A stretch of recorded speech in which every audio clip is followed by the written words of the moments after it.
दक्षिण चीन सी ने पूरी ताकत लगाकर झोंग के सबसे ताकतवर 4 पंखों वाले जॉइंट को मार डाला। उसे लगा सब कुछ खत्म हो गया, लेकिन आकाश में उससे भी ज्यादा ताकतवर 8 पंखों वाला जॉइंट दिखाई दिया। पता चला कि 4 पंख उनकी सीमा नहीं, 8 पंख थे। इस वक्त दक्षिण चीन सी अपनी जान देने को तैयार था, लेकिन दूसरी बची हुई औरत उसके तरीके से सहमत नहीं थी, बल्कि उसने दक्षिण चीन सी पर अजीब सी दया दिखाई। असल में 2.5 साल पहले 3 जॉइंट अचानक साम्राज्य पर टूट पड़े और बहुत कम समय में आधे से ज्यादा इलाके तबाह कर डाले। जब तक लोओनान की सेना ने मोर्चा संभाला तब तक बस जॉइंटों को रोक पाए, लेकिन उसकी भी भारी कीमत चुकानी पड़ी। पूरी सेना लगभग खत्म हो गई, सिर्फ एक घायल लोओनान बचा। उसने दुख से युद्ध के मैदान को देखा, क्या सब मर गए? लेकिन तभी एक आवाज आई, बहुत समय बाद इतना ताकतवर इंसान देखा है। लुओनान ने मुड़कर देखा तो आवाज एक मरे हुए जॉइंट से आ रही थी। गुस्से में लुओनान ने उसके चेहरे पर लात मारी। आधा साम्राज्य तुम्हारी वजह से कब्रिस्तान बन गया, तुम अभी तक क्यों नहीं मरे? जानना चाहते हो तुम्हारे 2 दोस्त कैसे मरे? एक को रेड ड्रैगन ने 2.5 मिनट में जला दिया, एक को मैजिकल स्टोन में हमेशा के लिए कैद कर दिया गया। पता चला ना बेवकूफ। उसे लगा ये बातें जॉइंट को गुस्सा दिलाएंगी, लेकिन वो बिल्कुल भी परवाह नहीं कर रहा था। स्टार्स के बच्चे अपनी इंद्रियां शेयर करते हैं। मुझे पता है वो कैसे मरे, लेकिन हम जल्द ही वापस आएंगे और धरती पर तुम जैसा ताकतवर इंसान अब नहीं बचा है। इसलिए जिस दुनिया की तुम रक्षा कर रहे हो उसे आखिरकार स्टारलाइट निगल जाएगी। ये बात पूरी होने से पहले ही लुओनान ने अपनी तलवार से उसका सिर काट दिया। जल्दी मर, ज्यादा बकवास मत कर। ये सब करने के बाद लुओनान युद्ध के मैदान में चलता रहा। जब तक उसे अपने पुराने दोस्त की लाश नहीं दिखी तब रुका, फिर उसके सामने घुटने टेक दिए। भागने को कहा था, क्यों नहीं भागा? इतना बेवकूफ बनने की क्या जरूरत थी? सख्त नियमों के नाम पर अपनी जान दे दी। जब लुओनान दुख में डूबा हुआ था तभी उसे मदद की एक आवाज सुनाई दी। उसने घायल शरीर को घसीटते हुए आवाज की तरफ जाकर देखा तो बड़ा कमांडर एंडरसन जिंदा था। लुओनान को थोड़ा अजीब लगा, लेकिन गौर से देखने पर पता चला कि बड़े कमांडर की हालत भी ठीक नहीं थी। उसका एक हाथ नहीं था, लेकिन वो इसकी भी परवाह नहीं कर रहा था, बल्कि उसे चिंता थी कि जॉइंट मरा कि नहीं। मर गया मेरे हाथों से। जवाब सुनकर वो जैसे हल्का हो गया। उसकी आंखों से आंसू बह निकले। धन्यवाद लुओनान। और लुओनान ने मौका देकर उसे एक बात कही, चूंकि तुम मेरे इतने आभारी हो तो क्या तुम इन सिपाहियों को ठीक से दफना दोगे? क्योंकि पहले सिपाहियों की लाशें बस फेंक दी जाती थीं और अब सब खत्म हो गया है। इनका अंतिम संस्कार ठीक से होना चाहिए। ये कहते हुए लोन को तेज खांसी आई।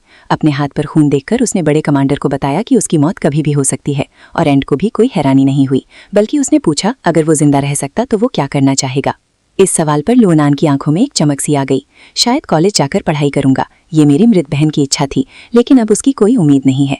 ये सुनकर एंडरसन गुस्से से चिल्लाया, इस तरह की नेगेटिव बातें मत कर, बचाव दलाल रहा है। लेकिन तभी आकाश साफ हो गया और एक किरण दिखाई दी, लेकिन दोनों के चेहरे डर से सफेद हो गए, क्योंकि आकाश में एक 8 पंखों वाला जॉइंट और उसके कई साथी साफ दिख रहे थे।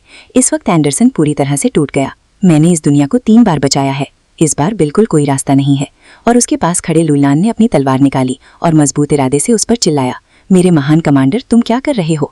जल्दी से अपनी मेंटल पावर से मुझे ऊपर फेंको। मेरी तलवार उन तक नहीं पहुंच रही है। मुझे इन गंदों को सबक सिखाना है। एंडरसन चौंक गया। इस हालत में भी लड़ना चाहता है, कितना मजबूत आदमी है। ये कहते हुए उसने लुओनान को चूमा और उसके मुंह में एक मोती डाल दिया। ये वो मोती है जो समय को 4 बार पीछे ले जा सकता है। मैंने 3 बार इस्तेमाल कर लिया है। मैं एक दर्जी से बड़े कमांडर के पद तक किसी की मदद से पहुंचा हूँ। आखिरी बार तुम्हें देता हूँ, और मुझे फिर से देखो तो मुझे दर्जी ना बनने की सलाह देना। ये कहते ही एक चमक दिखाई दी और लुओनान 10 साल पहले अपने गांव में वापस आ गया। अपने सामने परिचित नज़ारा देखकर वो हैरान रह गया। क्या मैं सपना देख रहा हूँ? फिर उसने अपना सिर पास के पेड़ से जोर से टकराया, दुआ करते हुए कि वो जाग जाए। थोड़ी देर बाद लुओनान ने सच्चाई मान ली। बड़े कमांडर का सपना तो बहुत बड़ा है। मुझे अकेले जॉइंटों से लड़ना है, मैं क्या करूं? थोड़ी देर सोचने के बाद लुओनान के दिमाग में एक प्लान आया। उसने एक डाली उठाई और गांव के बाहर की तरफ दौड़ने लगा, लेकिन रास्ते में कुछ गुंडों ने उसका ध्यान खींचा। उन्होंने एक लड़के को उल्टा लटका दिया था। गौर से देखने पर पता चला कि कोई रस्सी नहीं थी, वो मैजिक था। लुओनान को यकीन नहीं हुआ, इस गांव में इतना रेयर मेंटल मैजिक भी मौजूद है। फिर वो पास में खड़ा होकर देखने लगा। मुखिया पीले बालों वाले लड़के से पैसे मांग रहा था, लेकिन लड़के ने कहा कि सारे पैसे माँ की दवा के लिए खर्च हो गए, अब पैसे नहीं है। ये सुनकर पीले बालों वाले को गुस्सा आ गया और उसने तुरंत मैजिक चलाने वाले आसाम को आदेश दिया कि उसे ऊपर आसमान में लटका दो। लेकिन जैसे ही आसाम ने मना किया, माहौल टेंशन भरा हो गया। तभी लुओनान ने एक डंडे से आसाम के सिर पर मारा। रुक जाओ, तुम उसे मार डालोगे। और दूसरी तरफ लड़का नीचे गिर गया। इसी दौरान गुस्साए पीले बालों वाले को और गुस्सा आ गया। तुम क्या कर रहे हो? उसने रुकने को कहा तो तुम रुक गए, लेकिन लुओनान ने आसाम को अपनी तरफ खींच लिया। उसकी परवाह मत करो, मुझे बताओ तुमने मैजिक कहाँ से सीखा? दुकान से खरीदी हुई मैजिक की किताब से। लुनान हैरान रह गया। सस्ती मैजिक बुक से इतना कमाल? लुनान की अंतरात्मा ने उसे बताया कि ये आदमी भविष्य के जॉइंट युद्ध में काम आ सकता है। लेकिन तभी पास में तलवार निकलने की आवाज आई। मुड़कर देखा तो पीले बालों वाला तलवार लेकर लुनान पर टूट मड़ा। मुझे नजरअंदाज करने की हिम्मत। शरीर तो मजबूत था, लेकिन तलवार पकड़ने का तरीका गलत था। लुनान ने एक नज़र में पहचान लिया, करवट लेकर बच गया और आसानी से हमला खाली कर दिया। पीले बालों वाले के मन में डर तो था, लेकिन वो शांत दिखने की कोशिश कर रहा था। तुम्हारी किस्मत अच्छी है। लुनान ने उसकी बात मान ली। हाँ, आज मेरी किस्मत अच्छी चल रही है। लुनान के विरोध ना करने पर पीले बालों वाला भड़क गया। क्योंकि बात इतनी आगे बढ़ गई है तो तुम घुटने टेक कर माफी मांगो तो मैं तुम्हें माफ कर दूंगा, लेकिन मैं तुम्हारा एक हाथ काट लूंगा। और हाँ, मैं तुम्हारी बहन का अच्छे से ख्याल रखूंगा। हर बार उसकी अच्छी बॉडी देखकर मैं सोचता हूँ। उसकी बात पूरी होने से पहले ही लुनान आग बबूला हो गया। बहन उसकी एकमात्र कमजोरी थी। कोई उसका नाम ले तो वो बर्दाश्त नहीं कर सकता था। ये देखकर पास के गुंडे हैरान रह गए। वो एक डाली से भी तलवार जैसा असर पैदा कर सकता था। इस मौके का फायदा उठाकर लुनान ने उनसे कहा कि वो दक्षिण चीन सी को उसके पैसे वापस कर दे, जो भी पैसे शरीर पर है। गुंडों ने मना करने की हिम्मत नहीं की और छीने हुए सारे पैसे दक्षिण चीन सी को दे दिए और वहां से भाग गए। इसी दौरान लुनान ने आसाम के साथ तय किया कि 4 दिन बाद रात 2:30 बजे दोनों को यहाँ मिलना है, क्योंकि एक बहुत जरूरी काम करना है। ये कहने के बाद लुनान अपने घर की तरफ चल दिया, लेकिन घर के दरवाजे पर पहुंचकर वो अंदर जाने से हिचकिचा रहा था। बहुत सारे सवालों से परेशान कर रहे थे। क्या मुझे बिना बताए चले जाने के लिए माफी मांगनी चाहिए? क्या मुझे उसे कहना चाहिए कि मैं उसे बहुत याद करता हूँ? क्या मुझे उससे पूछना चाहिए कि वो कैसी है? जब तक उसकी बहन से दोबारा मुलाकात नहीं हुई, लुनान ने सिर्फ एक वाक्य कहा, मैं वापस आ गया हूँ। दरवाजा खुलते ही उसने अपनी बहन को उसके पसंदीदा फूल दे दिए। बहन को ये मिलने के बाद वो बंदर की तरह खुश हो गई। मुझे यकीन नहीं हो रहा, मेरी जिंदगी में मुझे अपने ठंडे भाई से फूल मिलेंगे। खाना काफी है या और चाहिए? और लुनान ने अपने सामने रखे 13 डिशों को देखा तो हैरान रह गया और तुरंत हाथ हिलाकर मना कर दिया। फिर बात बदलते हुए पूछा, बहन उम्र क्या है? इस साल 22 साल। मतलब जॉइंट्स के हमले को अभी 10 साल बाकी हैं। ये क्यों पूछ रहे हो? बहन घबराकर भागी आई और उसके माथे को छूकर देखा। लगता नहीं बुखार है। लुनान ने बहन का हाथ पकड़ा। नहीं, मैं ये कहना चाहता था, मैं कॉलेज जाकर पढ़ाई करने जा रहा हूँ। ये सुनकर बहन बहुत खुश हो गई और उछलती कूदती एक तरफ गई और सारे बॉक्स खंगालने लगी। कुछ देर बाद वो एक बाल्टी लेकर आई जिसमें गोल्ड कॉइन्स भरे हुए थे। लुनान को यकीन नहीं हुआ। तुमने ये सब कैसे जुटाई? 2.5 साल जमा किए, बस तुम्हारे ये कहने का इंतजार कर रही थी। बहन ने गर्व से कमर पर हाथ रखे। लेकिन लुनान ने उससे कहा, ये बहुत कम है, क्योंकि लुनान जाना चाहता था दुनिया के सबसे बेहतरीन फिलिप्स रॉयल कॉलेज, जहां सबसे शानदार प्रोफेसर और सबसे अमीर फंडिंग है। इसके अलावा कॉलेज ने 3 वर्ल्ड क्लास टैलेंट को भी तैयार किया था। बड़े कमांडर एंडरसन, तलवारबाज शलीफिन और विंटरविच। इसलिए जॉइंट्स को हराने के लिए यही लुआनान की पहली पसंद। 4 दिन बाद लुआनान आसाम के साथ तय की गई जगह पर पहुंचा और उसे देखते ही पहला काम अपना बैग नीचे रखा और फिर कहा, आओ मुझे कंट्रोल करो अपनी मेंटल पावर से। मुझे जितना ऊपर उठा सकते हो उठाओ। लुआनान उसकी मैजिक की ताकत जांचना चाहता था, लेकिन आसाम ने मना कर दिया, मैं इतना खतरनाक काम नहीं कर सकता। कोई बात नहीं, इंश्योरेंस करा लिया है। ये सुनकर आसाम का दिल हल्का हुआ। Miss full blast. Telekinesis magic चलते ही जैसे एक अदृश्य हाथ ने लुआनान को ऊपर उठा लिया। ये ऊंचाई लुआनान के सोच से भी बेहतर थी। हालांकि स्टेबिलिटी में कमी थी, लेकिन उड़ने वाले जॉइंट से लड़ने के लिए टेलीकाइनेसिस बहुत ज़रूरी था और ये मैजिक बहुत ही रेयर था। लुआनान ने संतुष्टि से मुस्कुराते हुए कहा, ये मेरा है। इसी दौरान आसाम कांपने लगा। क्या मैं तुम्हें नीचे उतार सकता हूँ? अगले ही पल लुआनान ने तलवार उठाई और मैजिक को काट डाला और सुरक्षित नीचे उतर गया। ये देखकर आसाम 2.5 साल के लिए हैरान रह गया। तुमने क्या किया? मैजिक काट दिया? और लुआनान ने हल्के से उसके सिर पर मुक्का मारा। कुछ खास नहीं, बस एक ट्रिक थी, तुमने कुछ देखा ही नहीं। असल में ये सवाल लुआनान को भी लंबे समय से परेशान कर रहा था। उसे खुद भी नहीं पता था कि उसकी तलवार इतनी खास क्यों है, जो ना सिर्फ मैजिक काट सकती है बल्कि जॉइंट्स को भी मार सकती है। लेकिन इसे धीरे धीरे समझा जा सकता है। अभी और भी जरूरी काम है। फिर लुआनान ने आसाम को अपना बैग दे दिया। चलो, चांद डूबने से पहले ये काम पूरा करना है। ये करने के बाद हम फिलिप्स कॉलेज के स्टूडेंट बन जाएंगे। ये सुनकर आसाम चौंक गया। मैं सही सुन रहा हूँ? फिलिप्स, वो तो सिर्फ टॉप लोगों को लेता है। तुम्हारे पास तलवारबाजी का स्किल है और मैं तो बेकार हूँ, नहीं जा पाऊंगा, पता है। हालांकि तुम बेवकूफ, डरपोक, शांत और रोने वाले हो, लेकिन कोई बात नहीं, अब से बदल सकते हो। नहीं तो तुम भी उन गुंडों की तरह बन जाओगे, आलसी जिंदगी जियोगे। ये सुनकर आसाम का चेहरा लाल हो गया। पहली बार किसी ने उसके भविष्य की इतनी परवाह की थी, इसलिए उसने तुरंत हाँ कर दी और लुआनान ने शरारत भरी मुस्कान दिखाई। प्लान कामयाब।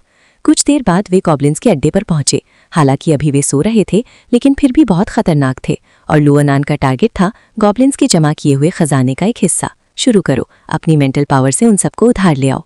ये सुनकर आसाम डर से सन रह गया। उसने गॉब्लिन्स के 36 पैक एप्स देखे। अगर वे उठ गए तो हमारी जान जाएगी। क्या हम वापस जाकर सोच विचार नहीं कर सकते? और लुआनान ने उसे खींच लिया। अगर फिलिप्स रॉयल कॉलेज में एडमिशन लेना है तो 2 चीजें जरूरी हैं, हाई फीस और अमीर प्रैक्टिकल एक्सपीरियंस। इसलिए ये काम एक पत्थर से 2 निशाने हैं। क्या तुम्हारे दिमाग में इससे बेहतर आइडिया है? दिमाग मेरे पास नहीं है। बहुत अच्छा, तो जल्दी शुरू करो। ये कहकर लुआनान ने लेवल 5 का बैग खोला। बस इसे भरना है। आसाम को मजबूर होकर मानना पड़ा। जैसे जैसे मैजिक चला, गॉब्लिन्स का खजाना धीरे धीरे बैग में गिरने लगा। उन्हें जगाने से बचने के लिए आसाम को अपनी पूरी ताकत लगाकर अपनी मैजिक पावर को कंट्रोल करना पड़ा। खैर, सब कुछ ठीक चल रहा था और जल्द ही दोनों बैग भर गए। मुझे पता था तुम कर सकते हो। लुआनान ने खुश होकर आसाम के सिर पर हाथ फेरा, लेकिन असल में उसे खुद भी पूरा यकीन नहीं था। उसे उम्मीद नहीं थी कि आसाम इतनी जल्दी ढल जाएगा। लगता है उसे एक अच्छा टूल मिल गया है। कुछ देर बाद दोनों ने सामान समेटा और वहां से जाने की तैयारी की, लेकिन तभी कुछ लोग चिल्लाते हुए वहां की तरफ भागे आ रहे थे और उनकी चीखें बहुत तेज थीं। इससे लुआनान को बुरा फील हुआ। इतनी रात को क्या कोई नॉर्मल इंसान मेंटल हॉस्पिटल से भाग आया है? और दूसरी तरफ हरे बालों वाला गॉब्लिन भी जग गया। उठते ही उसने आदत से अपना खजाने का बॉक्स टटोला। खाली है। क्या बकवास है। हरे बालों ने तुरंत बाकी साथियों को जगाया और एक इमरजेंसी मीटिंग बुलाई ताकि पता लगा सके कि खजाना गया कहाँ। लेकिन एक गॉब्लिन ने अलग राय दी। उसने लुआनान और आसाम की तरफ देखा। क्या हो सकता है कि इन लोगों ने चुराया हो? इस बात को समझते ही सारे गॉब्लिन उनकी तरफ दौड़ पड़े। ये देखकर आसाम डर से जम गया और बैठ गया। क्या हमें उनका सामान वापस नहीं कर देना चाहिए और ईमानदारी से सॉरी नहीं बोलनी चाहिए? शायद बात खत्म हो जाए। और लुआनान ने तलवार निकाल ली। तो फीस का क्या? क्या तुम्हारे पास कोई तरीका है? दिमाग लगाने वाली बात आते ही आसाम का दिमाग फ्रीज हो गया। मेरे पास नहीं है। इसी दौरान लुआनान ने अपनी तलवार देखी। ये सस्ते स्टील से बनी थी और गॉब्लिन्स के शरीर की हार्डनेस को देखते हुए ये लगभग 15 बार वार करने के बाद 2.5 टुकड़ों में टूट जाएगी। और यहाँ पर 30 से ज्यादा गॉब्लिन थे, लेकिन काफी है। लुआनान के होठों पर मुस्कान आ गई और वो गॉब्लिन्स की तरफ बढ़ा। लगभग एक पल में आखिरी गॉब्लिन भी उसकी तलवार से मर गया। आसाम हैरान रह गया। मैंने क्या देखा? लुआनान ने एक अटैक में 3 को मार डाला और फिर बस एक पल के लिए गायब हुआ और सारे गॉब्लिन मर चुके थे। आसाम ने अनजाने में अपना गला सूंघ लिया। क्या वो इतना मजबूत हो गया है? तभी लुआनान की आवाज ने उसके विचार तोड़े। सोच में मत खो जाओ, बैग उठाओ, हमें घर जाना है। कुछ देर बाद दोनों घर वापसी के रास्ते पर निकल पड़े। लगता था ये आसान काम होगा, पता नहीं इतना मुश्किल क्यों हो गया। लुआनान ने अपने दर्द करते शरीर को हिलाया। शायद इसलिए क्योंकि अभी भी ग्रो कर रहा हूँ। वापस जाकर फिजिकल ट्रेनिंग बढ़ाना होगा, लुआनान ने मन में सोचा। लेकिन तभी आसाम ने उस चीख के बारे में पूछा। तुम्हारे ख्याल से वो आवाज़ किसकी थी? लुआनान ने सिर हिलाया। पता नहीं, मुझे बस इतना पता है कि अगर मैं उन्हें मिलूं तो उनका सिर ही मोड़ दूंगा। इसी दौरान एक आदमी आसाम पर निशाना साध रहा था और उसने जोर से उस पर तीर छोड़ा, लेकिन लुआनान ने आसानी से उसे रोक दिया। और दूसरी तरफ तीर चलाने वाले आदमी के मुंह से माफी निकल रही थी, लेकिन उसके चेहरे पर कोई पछतावा नहीं दिख रहा था। असल में जब लुआनान ने गॉब्लिन से 2 बैग खजाना हासिल किया था तो इन दोनों ने उसे अपनी आंखों से देख लिया था। इसलिए उन्होंने बुरी नीयत बना ली। चुपके से हमला करने में नाकाम होने पर उन्होंने दूसरा तरीका अपनाने का फैसला किया। आमतौर पर बच्चे अजनबियों से ज्यादा सावधान नहीं रहते, इसलिए वे धीरे धीरे उनकी तरफ बढ़े। सॉरी बच्चों, यहाँ शोर हो रहा था, मुझे लगा कोई गॉब्लिन है। बच्चा लुआनान गुस्से से तीर तोड़ दिया। मैंने तुमसे ज्यादा साल जिए हैं। कुछ ही पलों में उनके बीच की दूरी 2.5 मीटर से कम रह गई। आदमी ने फिर से माफी मांगते हुए हाथ बढ़ाया, लेकिन उसकी नजरें लुआनान के बैग पर टिकी हुई थीं। क्या तुम अपनी लालची नजरें भी नहीं छुपा सकते? तुम्हारी आंखें भी बहुत खराब हैं। ये सुनकर आदमी कुछ पल के लिए चुप हो गया, लेकिन उसने सामने इस बच्चे जैसे चेहरे वाले को देखा और उसे कोई खास खतरा नहीं लगा। इसलिए उसने अपने साथी को आंख मारी और लुआनान की तरफ बढ़ता रहा, अभी भी मुस्कुराता हुआ। लेकिन उसने चुपके से पीछे हाथ डालकर अपनी कमर पर लटकी छोटी डैगर पकड़ ली थी। ओह हाँ, मुझे पहले अपना इंट्रोडक्शन देना चाहिए था। हम हैं कैली। बोलते ही उसने अचानक लुआनान पर वार किया। कैली, बोरो, लुआनान ने दोहराते हुए बिना जोर लगाए जवाबी हमला किया और उसे सीधे चक्कर में डाल दिया। याद आया, वही घटिया लोग। तभी लुआनान के ध्यान भटकने का फायदा उठाकर पीले बालों वाला भी आगे बढ़ा, लेकिन आसाम ने उसे देख लिया और अपनी मेंटल पावर से उसे जकड़ लिया। ये देखकर लुआनान ने आसाम को आज की पहली तारीफ दी। बहुत अच्छा किया। फिर उसने पीले बालों वाले के हाथ से तलवार छीन ली और एक ही वार में 3, 2, 1 माफी मांगने वाले के खत्म होते ही पीले बालों वाला 15 टुकड़ों में बट गया। ये देखकर आसाम सन रह गया। लुआनान, तुमने सच में उसे मार दिया? और लुआनान की नजरें बहुत पक्की थीं। मैं उसे जिंदा नहीं छोड़ सकता जो मुझे मारना चाहता था। इसके अलावा ये कैलिबोरो, ये महाद्वीप का सबसे बदनाम गिरोह है। ये अवैध शिकार करते हैं, किडनैप करते हैं, अंगों की तस्करी करते हैं। अगर आज मैं यहाँ नहीं होता तो जब तक कोई तुम्हें ढूंढता तुम्हारी कब्र पर 2.5 मीटर घास उग चुकी होती। समझ गया ना बेवकूफ? लेकिन तभी पास पड़ा एक बोरे जैसा बोरा उछालने लगा, जिससे दोनों डर गए। क्या ये उनका गैरकानूनी शिकार किया हुआ जानवर है? ये कहते हुए लोनान ने बोरे की रस्सी खोल दी। एक पल में एक अजीब सी चीज बाहर निकली। गौर से देखने पर पता चला कि ये एक नीले रंग की चिड़िया थी। कितनी सुंदर है, आसाम ने अपने आप कहा, क्योंकि उसने पहली बार इस रंग की चिड़िया देखी थी। और लोनान का ध्यान पूरी तरह चिड़िया के पैरों पर था, क्योंकि उन पर मैजिक पावर रोकने वाली बेड़ियां पड़ी थीं। ये तो ताकतवर मैजिकल जानवरों के लिए होती हैं। इस चिड़िया ने ऐसा क्या किया था? जब लोनान सोच में पड़ा था तभी नीली चिड़िया के शरीर से एक मैसेज आया, मिस मिस। आसाम डर से चौंक गया। चिड़िया बोल रही है और लोनान ने घृणा भरी नजर से देखा। तुम बेवकूफ हो क्या? ये दूर तक बात करने वाला मैजिक है। अगर मेरा अंदाजा सही है तो बोलने वाला जरूर इस चिड़िया का मालिक है। और दूसरी तरफ एक अजीब आदमी भारी आवाज में मैजिक सर्कल से बात कर रहा था। सही पहचाना। मैं मैजिकल बीस्ट रिसर्च इंस्टीट्यूट का मेंबर हूँ। मेरी नीली चिड़िया कल गायब हो गई थी। मैं उसे कांटेक्ट नहीं कर पा रहा था। लगभग पुलिस को कॉल करने ही वाला था। ओ हाँ, तुम लोग कौन हो? लोनान ने भागने की कोशिश कर रहे आसाम को पकड़ लिया। हम सोशल सर्विस करने वाले नागरिक हैं। आपकी चिड़िया का किडनैप हुआ था, हमने उसे बचाया है। ये कहते हुए उसने चिड़िया की बेड़ियां और तलवार से काट दी। अपने पापा के पास वापस जाओ। लोनान के इस कदम से नीली चिड़िया बहुत आभारी हो गई और फिर उसने अपना पिछला हिस्सा उसके चेहरे के सामने कर दिया। लोनान चकित रह गया। क्या यही तुम्हारा थैंक्स बोलने का तरीका है? तुम कितने नंबर चाहती हो? खैर, चिड़िया के मालिक ने तुरंत समझाया, नीली चिड़िया का मतलब है कि उसका एक पंख निकाल लो, क्योंकि नीली चिड़िया का पंख हमेशा उसके शरीर की दिशा की तरफ इशारा करता है। शायद वो तुमसे दोबारा मिलना चाहती है। और जब लोनान ने पंख निकाला तो चिड़िया ने एक झटके में उड़ान भरी और गायब हो गई। ये क्या सच में मुझसे दोबारा मिलना चाहती है? लोनान कंफ्यूज हो गया। अगले दिन दोनों खजाना लेकर मार्केट पहुंचे ताकि उसे बेचकर गोल्ड कॉइन्स मिल सकें। 20 कॉइन्स। व्यापारी अंकल ने हार को लंबे समय तक देखने के बाद ये सही कीमत बताई। डील? लोनान ने खुशी से हाँ कर दी। आखिरकार एक जानकार इंसान मिल गया। उसे अभी वाले गंजे अंकल की याद आई, जिसने कहा था कि ये हार 5 कॉइन से ज्यादा का नहीं है। लोनान को गुस्सा आ गया, लेकिन खैर अब एक जानकार मिल गया था। फिर लोनान ने लाया हुआ सारा खजाना उसे बेच दिया। इसी दौरान लोनान ने अपनी जेब में हाथ डाला और एक बैंगनी रंग की बड़ी चीज निकाली। ये वो चीज थी जो नीली चिड़िया जाते समय उसके हाथ में छोड़ गई थी। उसे लगा था कि ये गंदगी है, लेकिन ये पत्थर को तोड़ सकती थी। लोनान के मन ने उसे बताया कि ये चीज बिल्कुल नॉर्मल नहीं है, और व्यापारी अंकल ने भी यही राय दी। वाह, ये रंग, ये बनावट, कहीं ये क्या है? चिड़िया की गंदगी है क्या? ये सुनकर लोनान टोट सा गया। ये देखकर अंकल को मजबूरन मुस्कुराना पड़ा। दरअसल मैं भी ज्यादा नहीं जानता। ये सुनकर लोनान ने एक लंबी सांस ली और उसे वापस जेब में रख लिया, ताकि किसी दिन किसी एक्सपर्ट से पूछ सके। और पास खड़े आसाम ने ये देखकर एक अजीब सा मुंह बनाया। लगता है ये अभी भी सख्त वाला चेहरा है।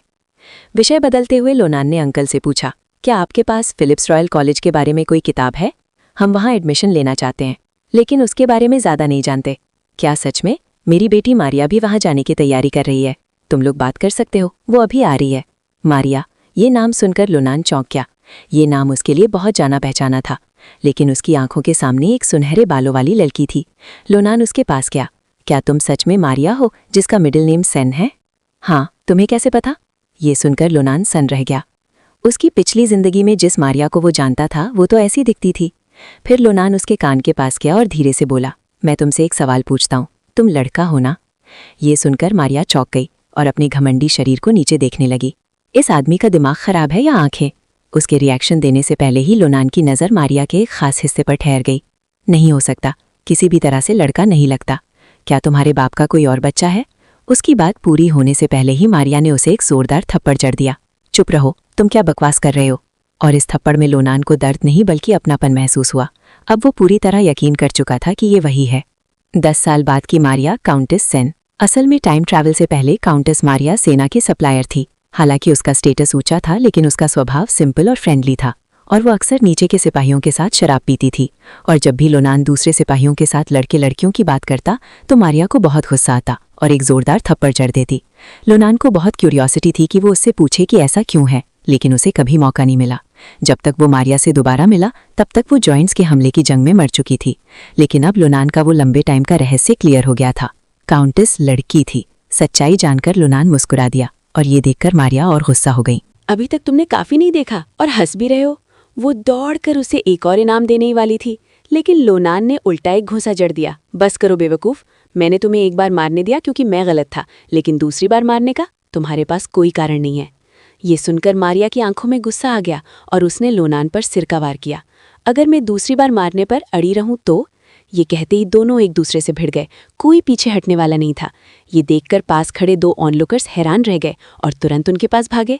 शाम होते होते तीनों एक छोटे होटल में इकट्ठे हुए। आसामने सामने बैठे दोनों को देखकर हैरानी दिखाई। अभी तो एक दूसरे को मारने पर तुले थे, अब इतने शांति से साथ बैठे हैं, लगता है जैसे वे एक दूसरे को अच्छी तरह जानते हों। इसी दौरान लोनान ने 3 तलवारें और एक मैजिक वॉन्ड निकाल कर रखी जो गॉब्लिन से लूट की गई थीं। देखो, क्या इनमें कोई प्रॉब्लम है?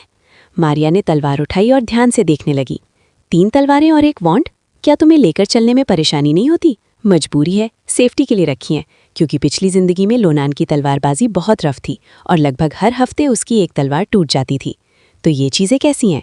मारिया ने कुछ देर सोचा। सब काफ़ी अच्छी हैं, खासकर ये एक काली लोहे की तलवार। इसकी बिल्ड बहुत मजबूत है, चाहे तुम तलवार के साथ कितना भी बुरा बर्ताव करो, मुझे यकीन है ये नहीं टूटेगी। फिर मारिया ने मैजिक वॉन्ड की तरफ देखा और उस पर लगे एक रेयर मैजिक स्टोन को देखकर आसाम से कहा, ये प्यारा सा रेयर मैजिक स्टोन है, किस मैजिक के लिए इस्तेमाल करते हो? प्यारा सा? आसाम का दिल खुशी से झूम उठा। हाँ, लेकिन फिर वो नीचे देखने लगा। सिर्फ टेलीकिनेसिस आता है। उसे उम्मीद नहीं थी कि मारिया का रिएक्शन इतना तेज होगा। टेलीकिनेसिस? तुम शानदार हो, अगर अच्छा करोगे तो पूरी स्कॉलरशिप मिल सकती है। कब? क्या सचमुच? फिर मारिया ने टॉपिक बदलते हुए कहा, तो अगला सवाल है, प्रैक्टिकल एग्जाम में तुम लोगों के पास दिखाने के लिए कोई फाइटिंग स्किल है? लोनान चौंक गया। स्किल दिखाने के लिए? मैंने ऐसा कभी नहीं सुना। फिलिप्स रॉयल कॉलेज में एडमिशन लेने के लिए थ्योरी और प्रैक्टिकल दोनों एग्जाम पास करनी होती है, और प्रैक्टिकल एग्जाम में तुम्हें फाइटिंग स्किल दिखाना होता है और प्रोफेसर्स को इम्प्रेस करना होता है। ज़्यादातर आने वाले रिच लोग अपनी फैमिली के सीक्रेट टेक्निक्स दिखाते हैं और आम मैजिशियंस मैजिक दिखाते हैं। लोनान ने तुरंत मारिया को रोका। रुको, मैं तो स्पोर्ट्समैन हूँ, क्या मेरे लिए सिर्फ स्पोर्ट्समैनशिप में अच्छा होना काफ़ी नहीं है? क्या स्पोर्ट्समैन भी मैजिक इस्तेमाल कर सकते हैं? मारिया हैरान रह गई। फिलिप्स में एडमिशन लेने वाले हर स्टूडेंट को मैजिक इस्तेमाल करना आना चाहिए, ये सबसे बेसिक चीज़ है। तुम्हारे चेहरे के एक्सप्रेशन का क्या मतलब है? मुझे मत बताना कि तुम मैजिक पावर का एहसास तक नहीं कर सकते। लोनान उलझन में पड़ गया। मैजिक पावर का एहसास? क्या ये ऑरा इस्तेमाल करने जैसा है? ये सुनकर मारिया का सब्र टूट गया। ये आदमी बिल्कुल अनपढ़ है जो टॉप कॉलेज में एडमिशन चाहता है, सपने देख रहा है। बाहर आओ अभी। ये कहते ही उसने मेज पर पड़ी तलवार उठा ली। तुम्हारी तलवार मुझे उधार दो, अगर टूट गई तो 3 गुना चुका दूंगी। बकवास बंद करो, जल्दी मेरे साथ बाहर आओ, मैं तुम्हारी स्पेशल ट्रेनिंग करवाऊंगी। मैजिक पावर प्रकृति की शक्ति की जड़ है और दुनिया के हर कोने में मौजूद है, लेकिन उसका एहसास कर पाना जरूरी है, तभी उसे इस्तेमाल किया जा सकता है और शरीर के अलग अलग हिस्सों पर लगाया जा सकता है। जो ताकत सामने आती है उसे मैजिक कहते हैं और इसे समझने में आमतौर पर 1 साल लगता है। हालांकि मारिया ने इतनी क्लियर एक्सप्लेनेशन दी, लोनान फिर भी नहीं समझ पाया। ऑरा? गौर से देखो तो क्या वो भी मैजिक पावर से नहीं बना होता? नहीं, ऑरा मैजिक पावर से ज़्यादा ताकतवर होता है। चाहे कोई टैलेंटेड ही क्यों ना हो, उसे इसे सीखने में कम से कम 10 साल लगते हैं और एक बार शुरू होने के बाद मैजिक से भी ज़्यादा खतरनाक ताकत मिलती है। यही दोनों में फ़र्क है। ठीक है, एक्सप्लेनेशन यही खत्म। ये कहते ही मारिया लोनान के सामने आ गई। कितनी तेज़! क्या ये मैजिक है? और इसी सीन के साथ ये एपिसोड खत्म होता है। दोस्तों, वीडियो देखने के लिए धन्यवाद।